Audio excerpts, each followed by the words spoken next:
आपल्या देशामध्ये वीज टंचाई ही खूप मोठी समस्या आहे, परंतु आपल्याकडे प्रामुख्याने ऊर्जा ही कोळसा व पाणी यापासून तयार केली जाते. परंतु कोळशाचे साठे मर्यादित असून ते संपून जातील.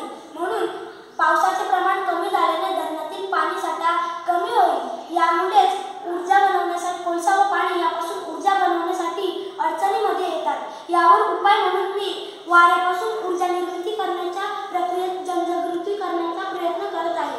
कारण वारा हा कधीही न संपणारा ऊर्जा स्रोत आहे. भूपृष्ठावरील गतिज ऊर्जेला आपण पवन ऊर्जा म्हणतो. या पवन ऊर्जेचा उपयोग टर्बाईनची पाती फिरण्यासाठी करतात. टर्बाईनचा अक्ष जनित्रेला जोडलेला असतो, त्यामुळे गतिज ऊर्जेचे रूपांतर यांत्रिक ऊर्जेत होते. त्यामुळे हे जनित्रात साठले जाते. या जनित्रात साठलेले ऊर्जेचा रूपांतर विद्युत निर्मितीसाठी केला जातो. जेव्हा वारा येईल तेव्हा ही पवनचक्की फिरेल.